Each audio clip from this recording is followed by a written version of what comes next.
Boa noite, irmãos. Graça e paz a todos. Vamos começar mais um culto de louvor e adoração com oração, amém? Deus Pai, Deus de infinito amor, Deus misericordioso, Deus poderoso. Obrigada, Senhor, por mais uma vez estarmos aqui na Tua casa, Senhor, para Te louvarmos, Te engrandecermos. Senhor, nos abençoa, que nós possamos dar todo o louvor e toda a adoração, o nosso melhor, Senhor, para Ti. Recebe essa nossa oferta, Pai, e fica conosco no decorrer deste culto, Senhor. Perdoa nossas falhas, Senhor, e nos faz ser filhos melhores, Pai. Em nome de Jesus, essa é a nossa oração. Amém. Irmãos, eu estou assim, 10 centavos nervosa, porque eu não sei se os irmãos já perceberam, mas eu nunca dirigi um culto de domingo. Eu estou muito nervosa, mas acho que isso é uma boa coisa, né? Que a gente fica nervosa quando uma coisa é importante, né? Já que nós não temos boas-vindas, assim, o momento de comunhão, mesmo assim eu quero dar boas-vindas a cada um dos irmãos aqui e dizer que é muito bom, de verdade, ver vocês, principalmente nesse momento difícil, né, de pandemia, que ainda não cessou, porque hoje nós estamos vendo vocês, né, cada um está vendo um aqui, mas ninguém sabe a semana que vem, né? Então, vamos ser muito gratos a Deus por esse momento. E sejam bem-vindos, Senhor, irmãos, em nome do Senhor. Vamos fazer uma leitura. Por favor, abram as Bíblias em Efésios. Efésios 2.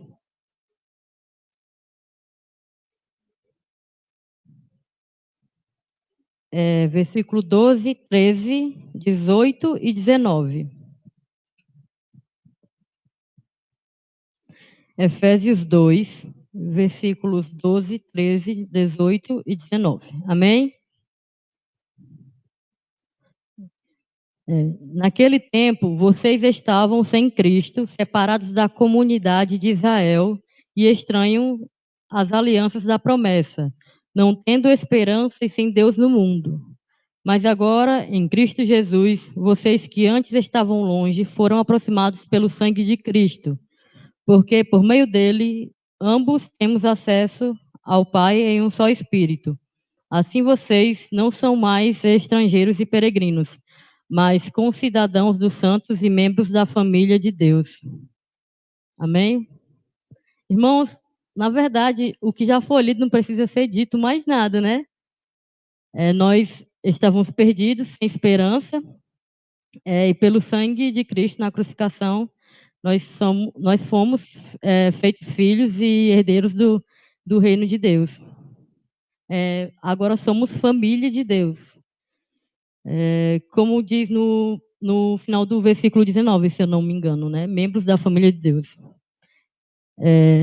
Nós moraremos com Cristo, irmãos. Vocês têm noção disso? Que coisa maravilhosa. Como diz em João 14:3, deixa eu ler aqui.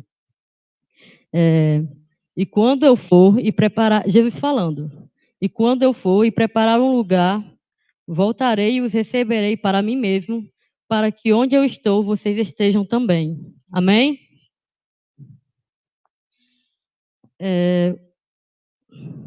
Vamos orar mais uma vez, irmãos, pela palavra.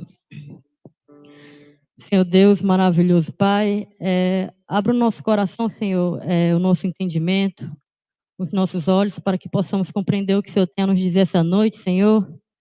Recebe o nosso louvor, Senhor, que nós deixemos os nossos problemas lá fora, Senhor, e nos prostremos, Pai, aos teus pés. Recebe o nosso louvor de logo mais, em nome de Jesus. Amém. Vou fazer uma leitura antes de passarmos para o período de louvor, em Salmos 34, do 1 ao 3. Salmos 34, do 1 ao 3. Bendirei o Senhor em todo o tempo, o seu louvor estará sempre nos meus lábios. A minha alma se gloriará no Senhor. Os humildes ouvirão isso e se alegrarão. Louvem comigo a grandeza do Senhor e todos juntos lhe exaltemos o nome.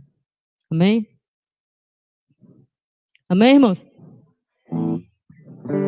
Irmãos, vou contar aqui para vocês que eu estava meio que passando mal antes de vir para cá, mas os irmãos parecem que estão mais fracos que eu. Vamos louvar?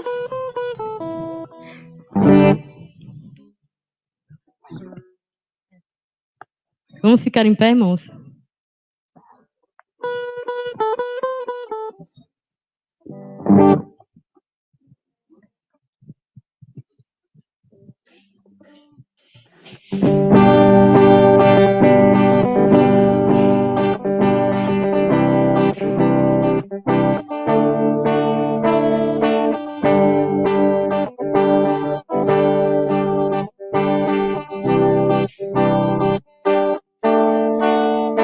Tu és santo,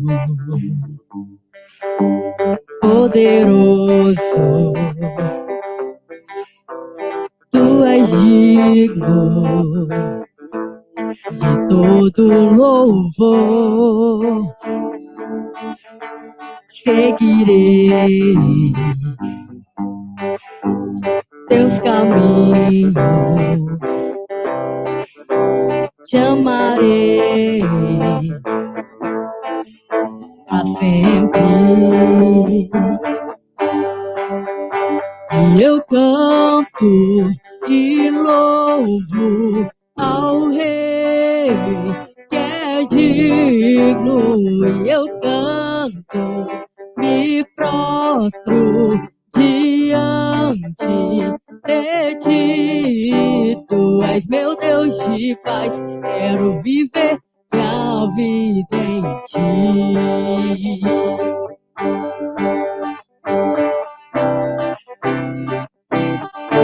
A igreja, tu és santo, poderoso, tu és digno de todo louvor. Seguirei teus caminhos, te amarei pra sempre. Tu és o Senhor, o Rei dos Reis, todo-poderoso, o Senhor das leis. Deus é Emanuel, o grande eu sou, príncipe da paz, que ressuscitou, venceu na cruz, dando salvação, trazendo vida, paz e libertação. És o Alfa, o Ômega, o princípio e o fim, Salvador, Messias, tu és tudo pra mim, tu és meu Deus de paz, quero viver minha vida em ti. Tu és meu Deus de paz, quero viver minha vida em ti. Tu és meu Deus de paz, tu és meu Deus de paz, quero viver minha vida em ti. Amém. Agora nós vamos nos render, dizer que rendido estamos ao Senhor. Amém?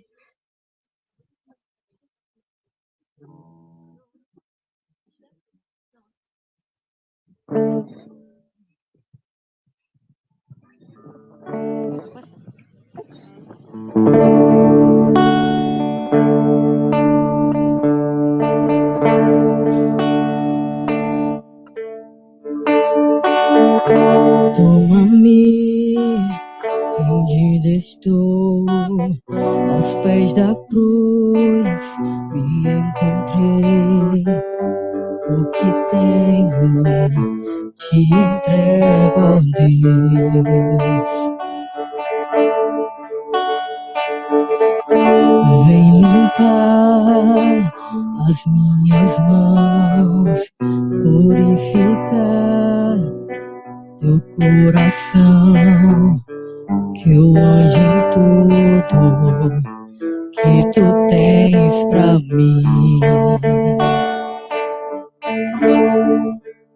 Oh, eis-me aqui, rendido estou.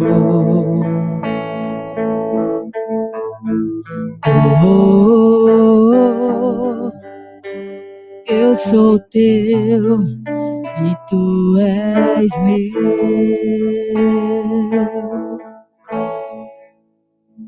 Jesus.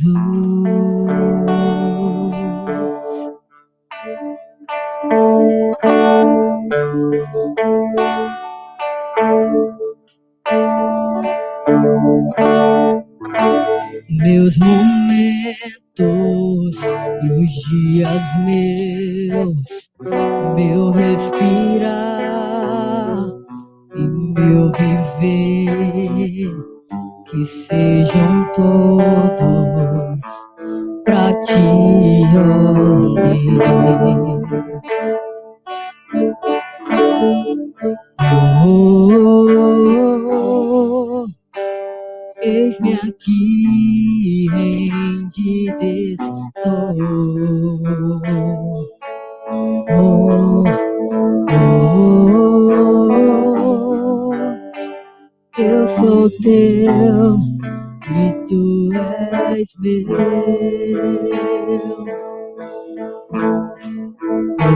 Oh, eis-me aqui, rendido estou. Oh, oh, eu sou teu e tu és meu.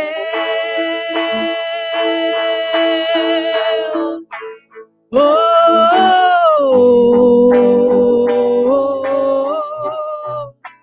oh,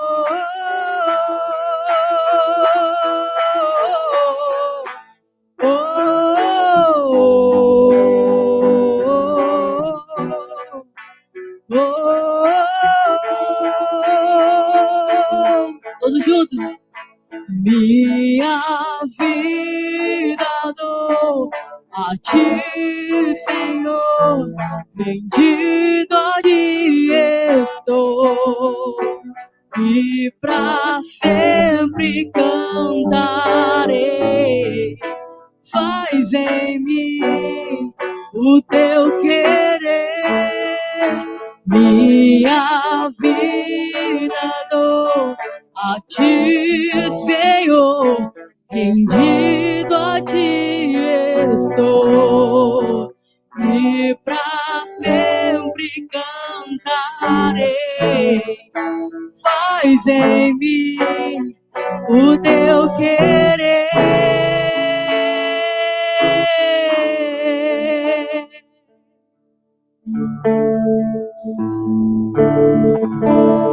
Amém, irmãos? Pode sentar, irmãos.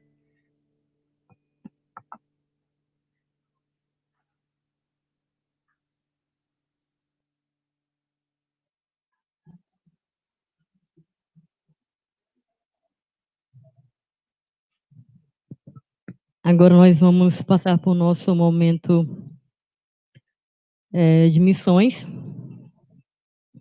que eu esqueci de anotar aqui, por sinal. Então, eu vou aqui para frente porque eu não decorei. Mas a câmera não vai me pegar. Deixa eu botar só minha cabeça aqui, irmãos. Vamos dizer todos juntos? Meu Ceará, minha Seara, no 3. 1, 2, 3. Meu Ceará, minha Seara. O versículo-chave está em Mateus 9,38, que diz: Rogai, pois, ao Senhor da Seara que mande ceifeiros para a sua seara. Amém? Irmãos, é de extrema importância as nossas orações para os missionários, lógico, né? Só que nós precisamos também doar, ofertar financeiramente, porque os irmãos estão lá na luta, mas precisam se alimentar, precisam ter o que vestir, precisam ter também um material com que trabalhar, certo? Então, vamos fazer nossa contribuição. Se você não pode financeiramente, continue orando por esses missionários, e que Deus possa continuar capacitando eles. Nosso momento de oferta, eu escolhi o versículo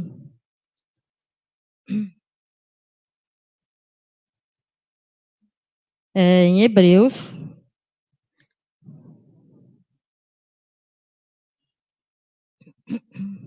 Hebreus 13, versículo 15.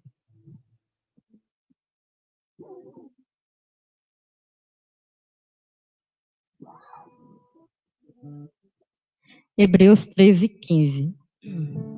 Por meio de Jesus, pois, ofereçamos a Deus sempre sacrifício de louvor, que é o fruto de lábios que confessam o seu nome. Como eu acabei de falar, é importante nossa oferta financeira aqui para manter as coisas da igreja, pagar a água, a energia, pagar o zelador, a zeladora. Só que o que importa de verdade, irmãos, para o Senhor é nossa oferta, nossa oferta de tempo, nosso coração, nossa força física, nossa vida, né? Que nós possamos ser exemplos para os que estão de fora, para que eles possam ver Cristo na nossa vida e assim não tem, acredito eu que não tem melhor jeito de evangelizar uma pessoa de fora do que mostrar que você tem Cristo dentro de você. Amém? Vamos louvar o louvor de oferta e depois eu faço uma oração para chamar o pregador dessa noite.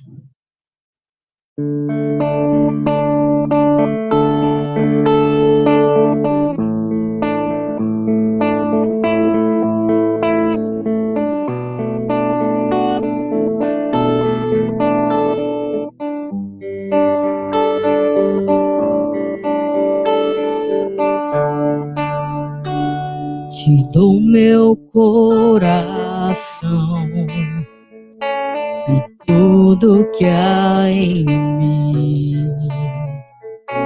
Entrego meu viver por amor a ti, meu Rei.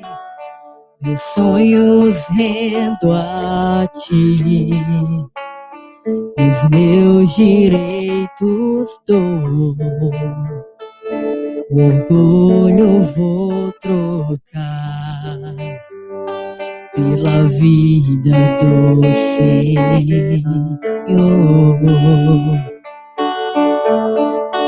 E eu entrego tudo a ti, tudo a ti. E eu entrego tudo a ti, tudo a ti.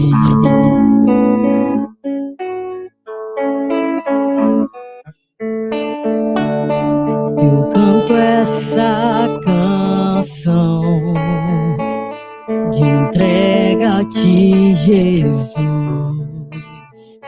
E o que o mundo dá, eu deixo aos pés da cruz, por conhecer a Ti, Teu nome dá louvor, sentir Tua alegria, partilhando Tua dor. E eu entrego tudo a Ti, tudo a Ti.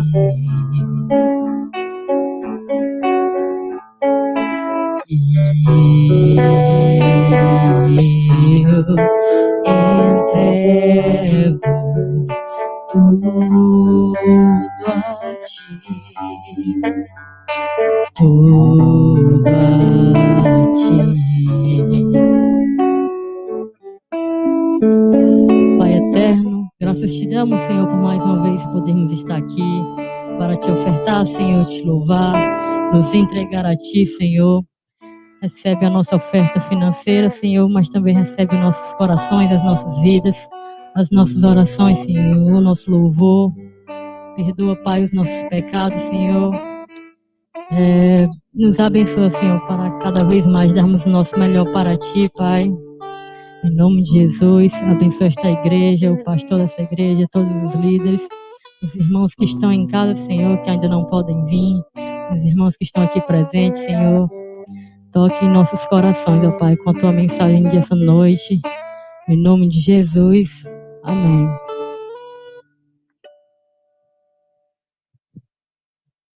Pregador dessa noite, pastor Arthur Zeno Viana.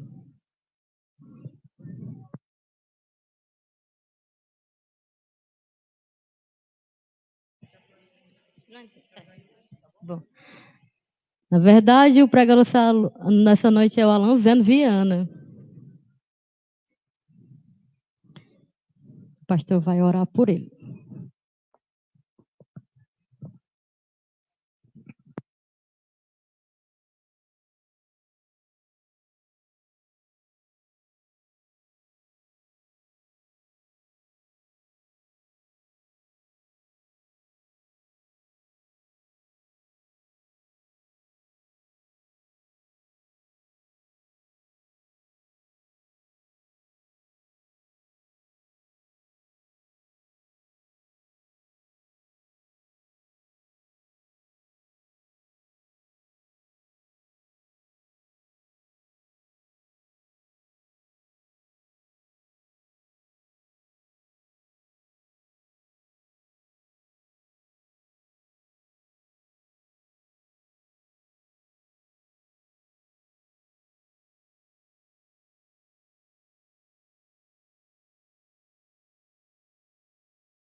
Começou a ganhar outros povos porque eles eram bons de batalha. Eles conseguiam rapidamente liquidar uma guerra e eles eram numerosos.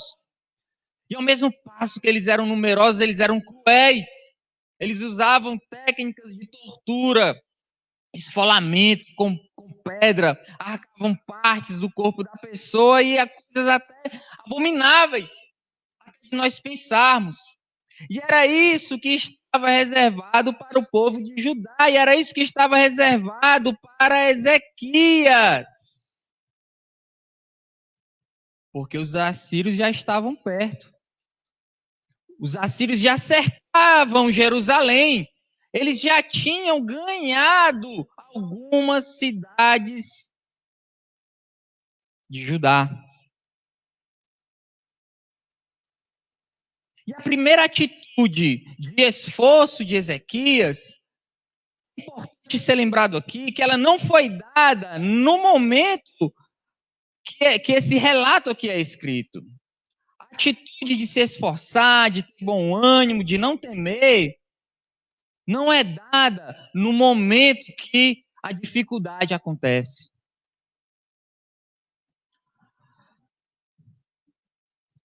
Vamos ver um texto do capítulo 29, passe aí algumas páginas da sua Bíblia. 2 Crônicas, capítulo 29.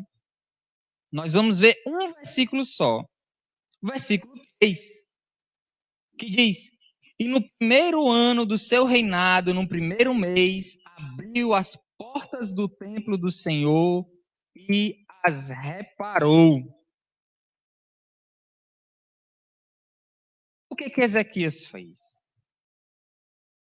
Assim que ele toma o reinado, assim que ele herda, melhor dizendo, o reinado de Acais, o povo de Judá estava completamente afastado dos caminhos do Senhor. Eles estavam completamente afastados de um culto sincero a Deus. Eles fizeram ídolos. Eles estavam servindo a outros deuses. E o que Ezequias faz? Ele toma o reinado e pensa, não, eu vou deixar tudo quieto aqui, porque o povo está adorando outros deuses, mas não vai mexer comigo, né? Então vamos ficar uma coisa pela outra. Não! Ezequias, ele pôs mudanças, ele fez mudanças. Trouxe de volta os levitas, os sacerdotes, para tomarem de conta do culto. Ele reestabeleceu, ele reabriu a porta do templo para que as pessoas pudessem vir e adorar ao Senhor. E ele mesmo tirou o que ele tinha da sua casa e não dos outros, e também ofertou ao Senhor. Também se consagrou ao Senhor, reconhecendo que os pais deles cometeram alguns erros, se desviaram do caminho do Senhor e eles precisavam se corrigir. E foi dessa forma que Ezequias foi reinando. Ele foi um rei bom. Agora ele se viu diante dessa dificuldade e ele disse para o povo: não tema, se esforce e tenha bom ânimo. Então, o primeiro aspecto que nós podemos ver com relação ao esforço, ao bom ânimo, à atitude do servo de Deus é antever os problemas. Não que nós tenhamos a capacidade de prever o futuro, mas que nós tenhamos que estar com os nossos olhos espirituais sempre abertos. Como o apóstolo Paulo diz lá na carta aos Efésios, está com os olhos do nosso coração iluminados, abertos, sensíveis a entender o que se passa ao nosso redor. Então, quando o cristão ele toma essa atitude de se precaver, de antever o problema, meu irmão, nós nos livramos de grandes ciladas. Mas veja aqui, amado irmão, observe bem que o texto ele não fala simplesmente a respeito de uma atitude, digamos assim, individual de Ezequias. De restabelecer o culto, de derrubar os altares lá dos deuses pagãos, de ensinar o povo como deveria fazer na adoração. Não. Essa atitude também é uma atitude coletiva. Veja só que curioso. A ameaça era uma ameaça real. Era iminente. Estava prestes a acontecer. E não era uma atitude individual apenas que iria livrar aquele povo daquela situação. Era necessário mais do que isso. Era necessário um trabalho coletivo. E como nós podemos perceber isso no texto? No versículo 8. Veja só, meus irmãos, quem for bom aí no português, veja que o pronome relacionado aos assírios é ele. Ele, o rei da Síria, Senaqueribe. Com ele está o braço de carne. Mas conosco, no plural, conosco está o Senhor para nos ajudar a guerrear as nossas guerras. Então, veja que Ezequias ele entendeu a mensagem, ele repassou para o povo entendeu a mensagem e obedeceu. Algo simples, relativamente, mas algo muito difícil de ser colocado em prática nos dias de hoje. Entender o Evangelho, ensinar o Evangelho, pôr em prática as verdades do Evangelho. Aquele povo que antes estava desobedecendo a Deus, que antes estava distante e muito distante dos caminhos do Senhor, aquele povo se consagrou. Capítulo 29, versículo 31.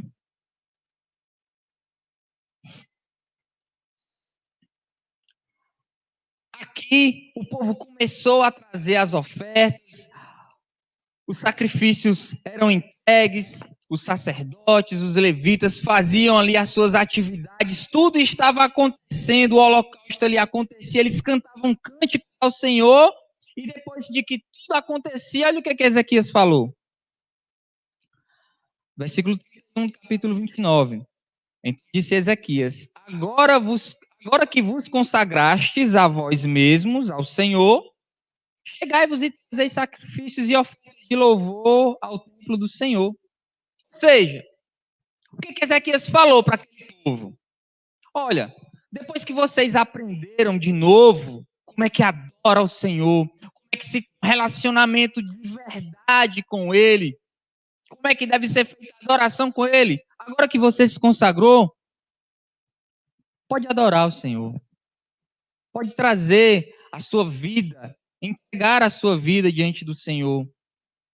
Entregar a sua vida para o serviço do Senhor. Aquele povo se consagrou. Aquele povo se juntou. Porque, ora, meus irmãos, como nós dissemos anteriormente, o inimigo estava já pertinho. O exército de Senaqueribe já estava pertinho.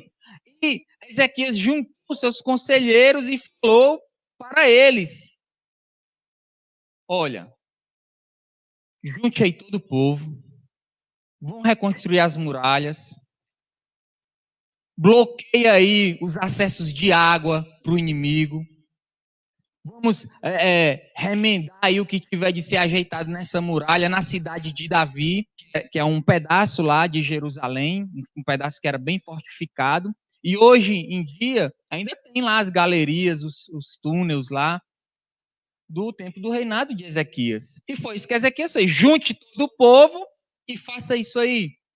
O que o povo fez? Versículo 4 do capítulo 32. Assim, muito povo se ajuntou e tapou as fontes, como também o ribeiro. Versículo 5. Então ele se fortificou, reparou todo o muro e levantou torres sobre ele. Ou seja, aquele povo, além de se consagrar, além de se arrepender, além de fazer um culto sincero a Deus, aquele povo tem atitude. Não ficou apenas esperando acontecer. Não ficou apenas aí esperando ver o que vai dar. E olha, meus irmãos, a importância de não se deixar levar por um momento ruim é algo crucial na vida do cristão. E é o segundo aspecto que nós vamos ver nessa noite. O primeiro é ter bom ânimo. Não se deixar abater, ser forte. O segundo aspecto é não se deixar levar por aquilo que dizem ou deixam de falar do Evangelho. Ao passo que o inimigo se aproximava de Ezequias, Ezequias também não era bobo. Ele avisa a Senaqueribe, ele manda mensageiros e ele diz: olha, vamos aqui, a gente reconhece, certo?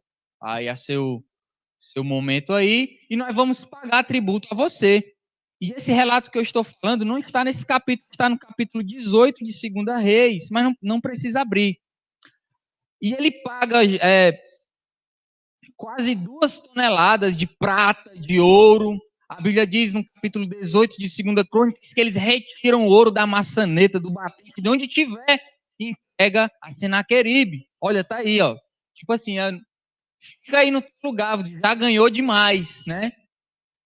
E não foi isso que aconteceu. Senaqueribe manda mensageiros, seus emissários, para dissuadir o povo de Israel de se defender. Para convencer o povo de Judá, melhor dizendo, que eles não precisavam, não tinham como se defender. Não adiantava para eles se defender, não adiantava resistir ao ataque assírio. Porque Jerusalém já estava sitiada, já estava cercada por um inimigo numeroso, melhor armado, cruel e prestes a atacar. E o que o inimigo fala ao povo de Judá?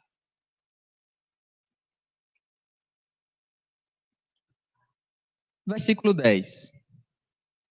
Assim disse Senaqueribe, rei da Síria: em quem confiais vós que vos deixar sitiar Jerusalém? Não vos incita Ezequias para morreres de fome e sede, quando diz: o Senhor nosso Deus nos livrará das mãos da Síria? Ou seja, eles vão falar para aquele povo o seguinte: olha, você vai mesmo acreditar nas palavras de Ezequias? Quando a cidade era sitiada, meus irmãos, não entrava nada. Não entrava comida, não passava água, e as pessoas lá dentro morriam de fome, de sede. Os relatos são os piores possíveis. Doenças. As pessoas comiam o que tinham. Muitas e muitas pessoas morriam nesses cercos a essas cidades, nesse tipo de guerra. Não vos deixe levar pela conversa de Ezequias, não. Se entregue logo. Versículo 14. A parte B do versículo. Como, pois, poderá o vosso Deus vos livrar das minhas mãos? Agora não vos engane Ezequias, nem vos incite assim. Não lhes dei crédito, pois nenhum Deus de nação alguma, de reino algum, pode livrar o seu povo das minhas mãos, nem das mãos dos meus pais. Quanto menos o vosso Deus poderá livrar das minhas mãos. Veja que mensagem forte. Nem os deuses dos outros povos que nós ganhamos puderam livrar eles, quanto mais esse Deus aí de vocês. Se entregue logo, não dê crédito. Irmãos, o inimigo era forte. Aqui nós não vamos negar. Era um inimigo pesado.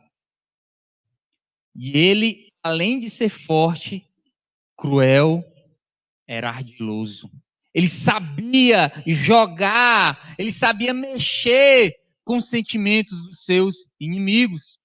E o povo estava diante dessa situação. Não vou dar crédito a Ezequias. Será se nós vamos perder mesmo? Será se não é melhor se entregar? E quantas vezes nós nos encontramos diante de algumas situações dessas? Quantas pessoas passam pelas igrejas, conhecem o evangelho, passam por alguma dificuldade, vê o inimigo já cercando a sua vida e se vê numa situação complicada aí, antes da guerra acontecer, entrega os pontos. Não, vou sair da igreja, vou deixar essa vida aí de crente aí que não é para mim não. Não é isso que tem que acontecer. O cristão não deve reagir dessa forma. O cristão deve estar centrado na palavra. Deve temer a Deus. Coisa que o inimigo, o rei Senaqueribe, não fez. Olha o que é que ele fez. Versículo 17. O rei escreveu cartas blasfemando do Senhor. Blasfemando do Senhor. Aí, meu irmão, aqui o negócio é sério. Esse relato aqui também está entre o capítulo 36 e 38 de Isaías. E o profeta Isaías conta com bastante detalhes. Ele diz que os representantes, os emissários dos assírios, eles dizem mais ou menos assim, eles falam em aramaico, né? E os representantes de Ezequias, eles dizem assim, olha, não fale, por favor, não fale em hebraico não, porque o povo está aqui na muralha. O povo está aqui na muralha e eles podem entender, eles podem ouvir aí o que vocês estão falando. Não fale não, não fale em hebraico não, porque senão eles estão aqui, ó, só, eles vão entender a mensagem e vão querer roer a corda, né? A gente pode pensar assim, não, então os assírios, eles, não, então vamos dar essa colher de chá para vocês, a gente não vai falar aqui em hebraico não. Olha o que eles fizeram, versículo 18. Então clamaram em alta voz em judaico contra o povo de Jerusalém que estava sob o muro, para os atemorizar e os perturbar, a fim de tomar a cidade. Então é desse jeito que o inimigo atua. Ele sabe qual a língua que você escuta. O inimigo sabe o idioma que você entende. O diabo ele não vai lhe aparecer lhe tentando com aquilo que você não gosta. Né? Muitos pregadores são bem claros em afirmar que ele não vai aparecer naquele desenho clássico, né? O chifrezinho vestido com a capa, sei lá como, né?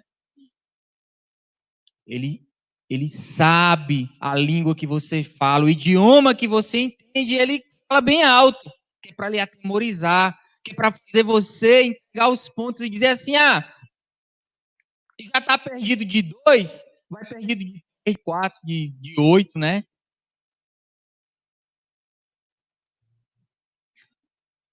Assim, a importância de não ouvir, não se deixar levar pelas palavras do inimigo. Há um hino bem conhecido do cantor cristão, o 289, irmã Vera, ele diz, sim na cruz, sempre me glorio. É um hino muito bonito. Eu vou ler aqui só a primeira estrofe. Vou ler, não vou cantar porque misericórdia dos irmãos, né? Não vou cantar aqui. E quem está de fone de ouvido aqui, Guilherme? Depois eu ter cantado aqui, né? Quero estar ao pé da cruz, de onde rica fonte corre franca e salutar do Calvário Monte. Irmão, sabe quem escreveu esse cântico? Era uma mulher chamada Fanny Crosby. Ela viveu nos Estados Unidos entre o século XIX e o século XX e ela era cega. Passou por um procedimento médico, perdeu a visão e seus pais a deixaram, foi criada por outras pessoas também da família, certo? E ela foi criada decorando versículos bíblicos. Vou corrigir aqui o que eu falei. Ela não decorava versículos, ela decorava livros inteiros. Cada dia ela decorava 5 capítulos da Bíblia. E há poemas dessa moça dizendo mais ou menos o seguinte: não existe pessoa mais feliz em Cristo do que eu. Não existe pessoa mais satisfeita em Cristo do que eu. E meus irmãos, imagine se ela se ouvir as palavras de quem não teme a Deus. Uma cega dessa pode se encostar num canto aí, vai, né? Não. Como diz aí no ditado popular, né? Não é assim que funciona. Não é assim que a banda toca. A importância de não se deixar levar por aquilo que o inimigo fala Também passa muito por um amadurecimento do cristão. Também passa muito do relacionamento do cristão com o seu Deus. Daí, a importância da oração. Eu convido você que está aqui no templo a deixa aí marcado o capítulo 32 e vá abrindo a sua Bíblia em Isaías capítulo 36, verso 15.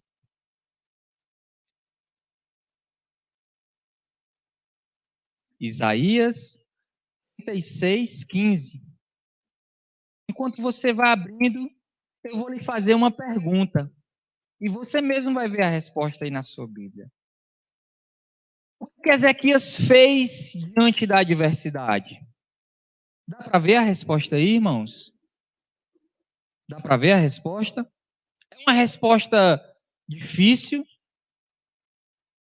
É uma resposta simples.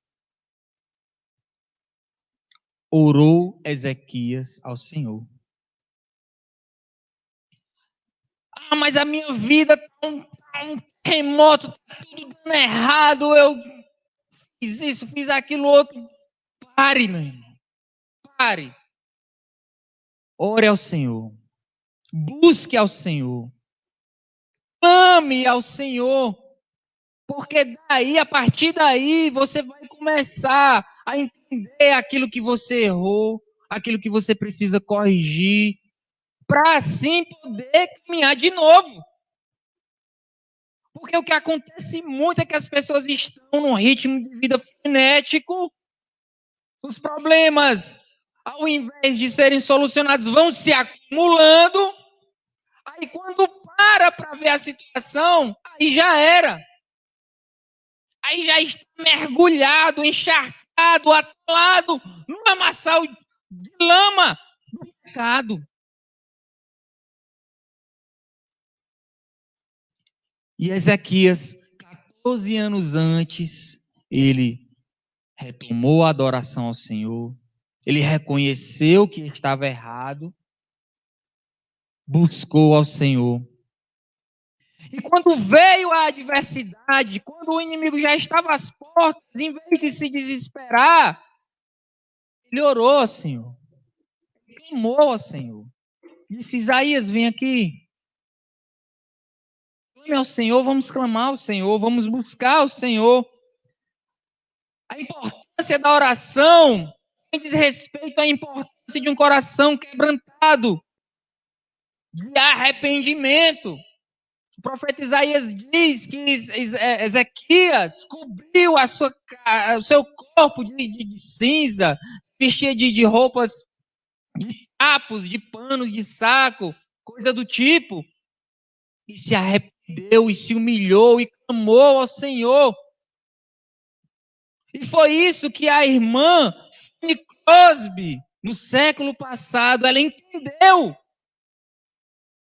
Quero estar aos pés da cruz. Onde você quer estar? Está num pedestal? Está no posto mais alto da sua empresa? O CEO é? E aí não, é CEO, né? Não que seja errado, isso é muito bom. Mas você quer ser o mais notado, quer ser o mais importante? Ou você quer estar aos pés da cruz? O lugar do cristão é prostrado aos pés da cruz. É da cruz que vem a fonte de vida. É na cruz que nós encontramos salvação. É na cruz de Cristo que nós encontramos a vida eterna. Foi isso que Ezequias fez. Ele orou ao Senhor. E a oração genuína glorifica a Deus. A oração genuína, ela não é apenas uma oração de lamento, de ai, não está muito ruim, não sei o quê. Não. É uma oração de penitência, de angústia, né? Ele se cobriu de pano de saco, mas não é apenas uma oração de lamento apenas, não. É uma oração de glorificação ao Senhor. Nós vamos ler esse versículo só para embasar a nossa afirmação aqui. Isaías, capítulo 37, versículo 16. Convido você a abrir sua Bíblia, você que está em casa também. Pode ficar à vontade. Isaías 36, 17. Os irmãos perdoem aqui a demora, porque como era um texto que eu não ia ler,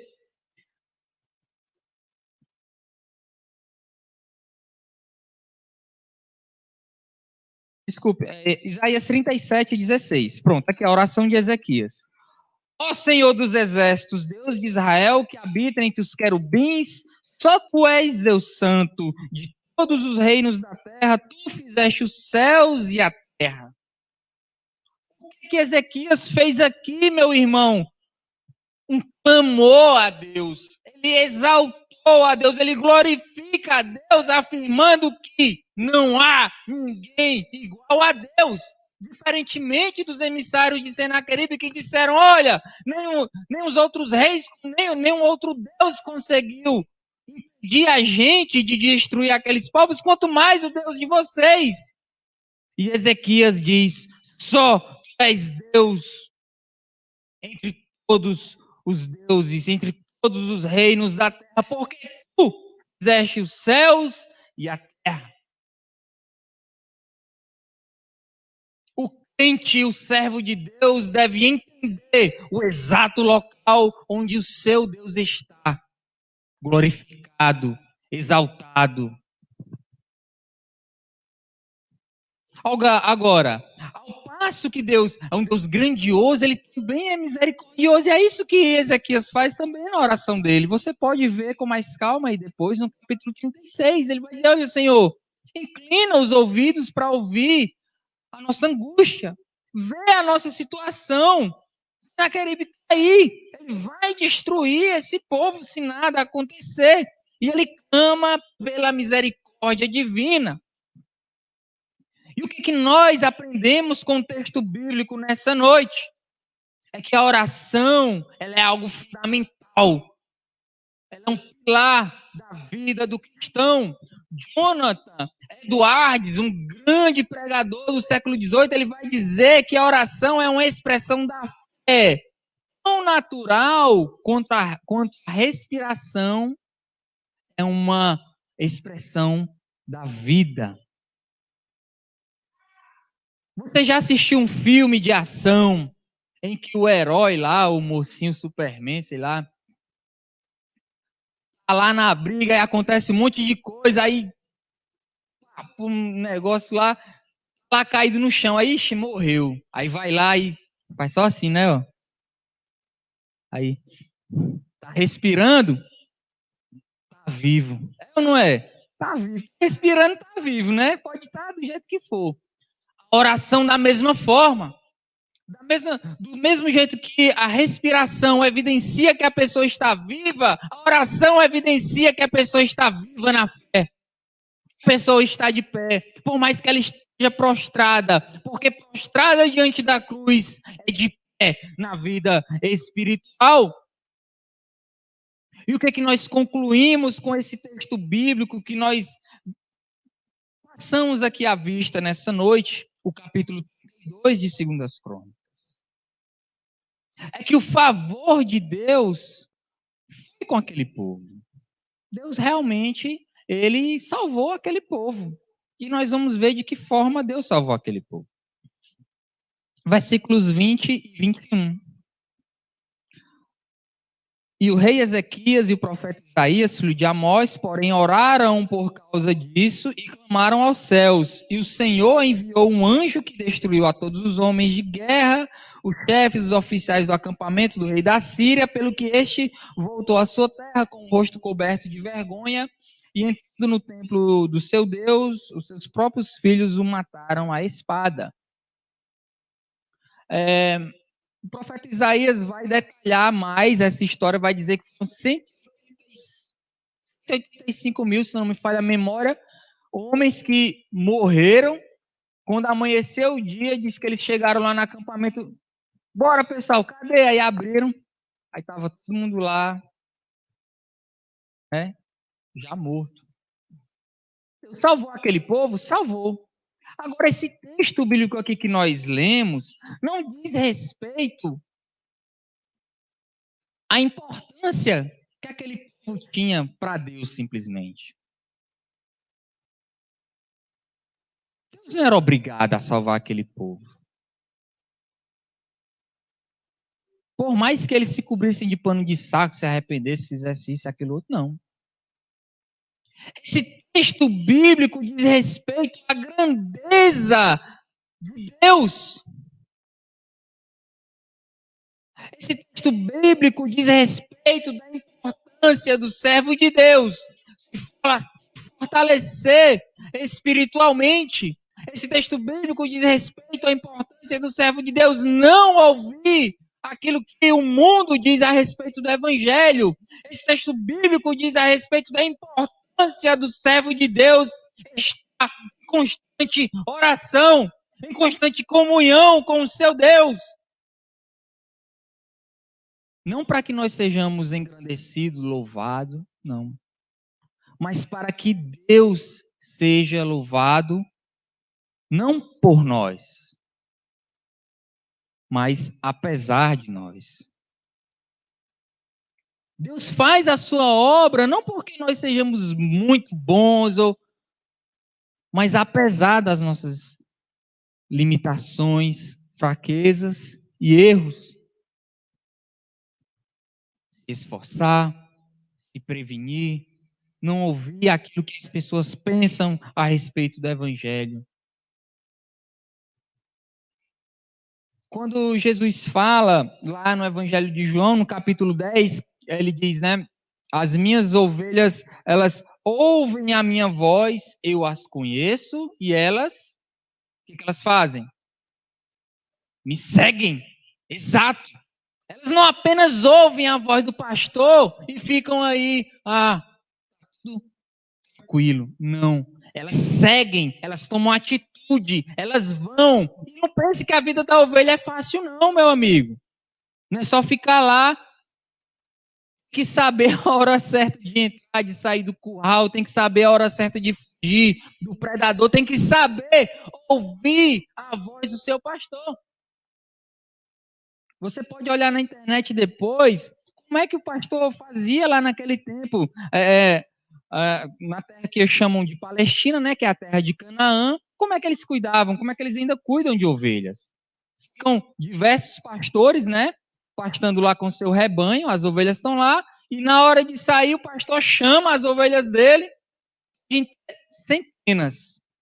As que vêm para ele são as ovelhas dele, porque são ovelhas que ouvem a voz do seu pastor, que entendem a voz do seu pastor e que seguem o seu pastor. Esse texto bíblico, meus irmãos, nos faz entender como é a vida do cristão diante da adversidade. Versículo 22, no final do versículo, na parte B, diz que de todos os lados lhes deu descanso. O Senhor livrou a Ezequias, o Senhor livrou a Jerusalém, e de todos os lados Deus deu descanso. Deus, Ele quer dar descanso a você, Ele lhe dá descanso. O descanso que Deus lhe dá não é um descanso apenas de, não, agora eu estou numa situação confortável, eu estou numa boa. Não. Esse descanso que Deus nos dá é segurança, é paz, é um dom concedido, apesar de qualquer situação, em meio a qualquer conflito, diante de qualquer dificuldade. Então, meu irmão, que o Senhor nessa noite possa ter falado ao seu coração através da sua preciosa palavra, que possamos estar fortalecidos espiritualmente e não nos deixar abater pelas adversidades da vida. Convido você a fazer uma oração conosco nessa noite. Vamos orar? Deus e Pai, nós muito te agradecemos pela tua palavra, Senhor, que nos alimenta, Pai, que nos dá força e condições de seguir a caminhada, Pai, que nos dá a capacidade, Senhor, de iluminar a nossa vida, de iluminar os olhos do nosso coração, para que assim nós possamos, Senhor, observar, Pai, aquilo que há de errado na nossa vida, Pai. para que assim nós possamos, Senhor, limpar toda a sujeira do nosso coração, para que nós possamos, Senhor, restaurar o nosso culto sincero a Ti, Pai. Perdoa-nos, Senhor, se temos cometido alguma falha nesse sentido. Muito obrigado, Pai, pelo Teu infinito amor. Muito obrigado, Senhor, pela Tua misericórdia e infinita graça que é derramado sobre nós a cada dia. Muito obrigado, Pai, por entender a importância de orar, de buscar e de se consagrar a Ti a cada dia, Pai. Te peço, Senhor, por cada pessoa que faz essa oração conosco, Pai. Só o Senhor sonda e conhece o coração de cada um. Não deixa, Pai, com que o filho se entregue antes de lutar a batalha. Não deixe, Pai, com que o filho se entregue ao pecado, Senhor. Que ele entenda que existe um Deus forte, um Deus santo e poderoso, Pai. E que nós precisamos estar aos pés da cruz, Pai, para podermos usufruir dessa rica fonte de água viva. Em nome de Jesus. Amém. Pastor Arthur Zeno.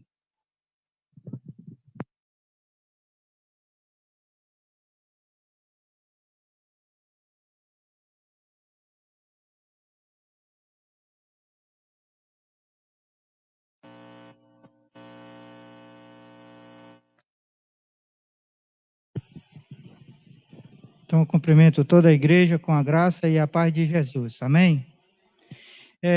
Convido o nosso ministério de louvor, que logo após vamos encerrar com a canção, a adoração ao Senhor.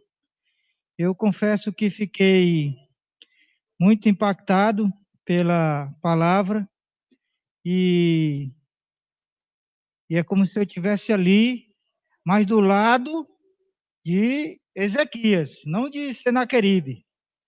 Como eu fosse um discípulo ali de Judá.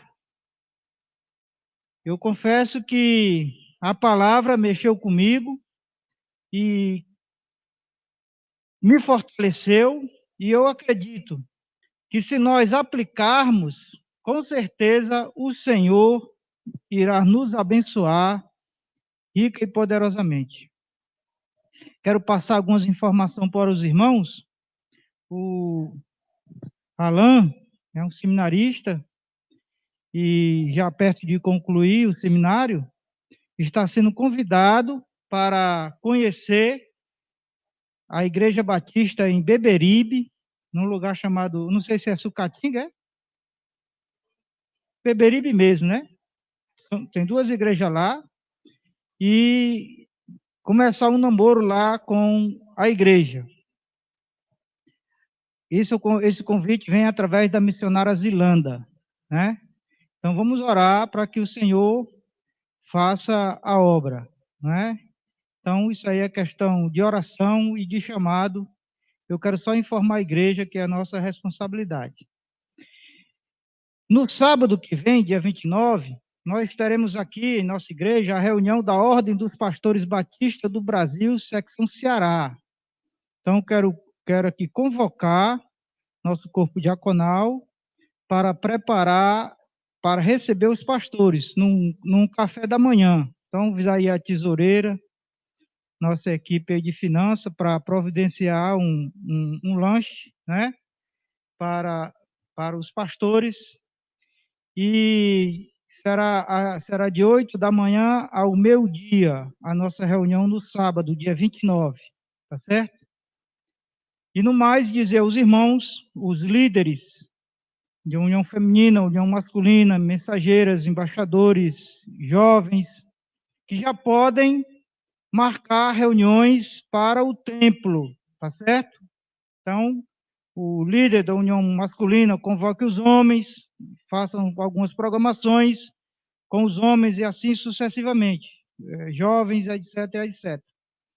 E a nossa escola bíblica dominical, nós vamos nos agendar para nós começarmos na segunda semana de setembro, tá certo? Segunda semana de setembro.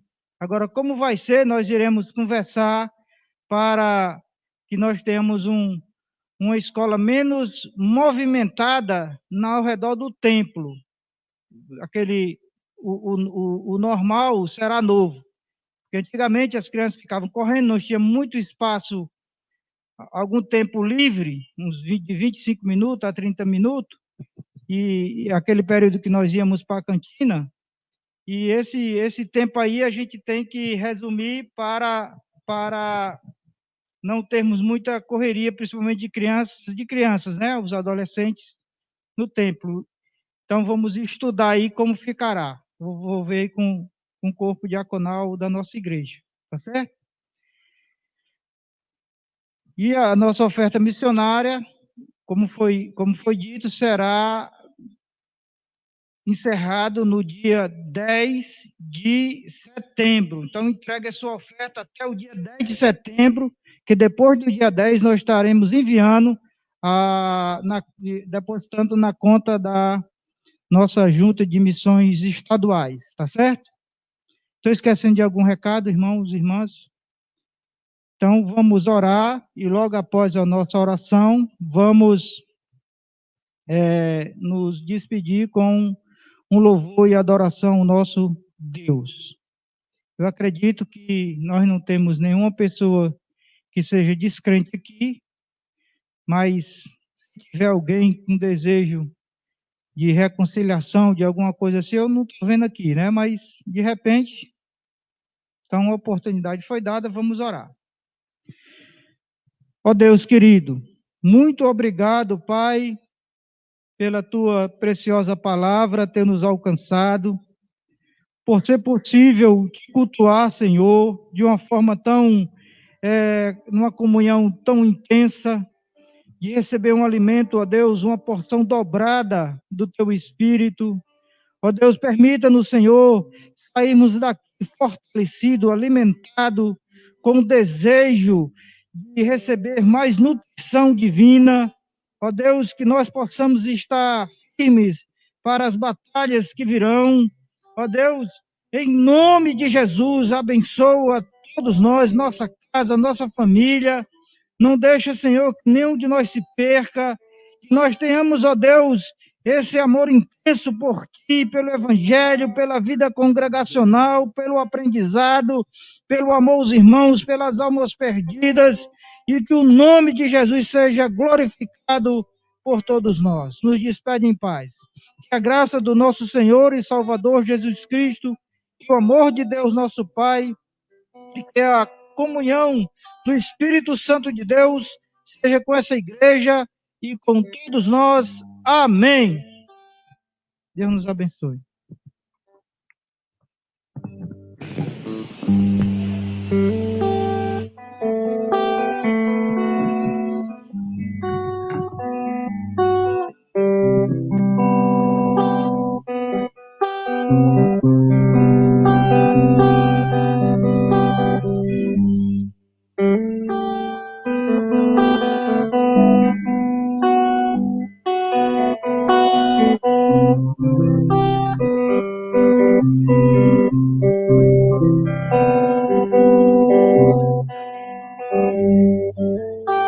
A Ti eu vou clamar, pois tudo vem de Ti.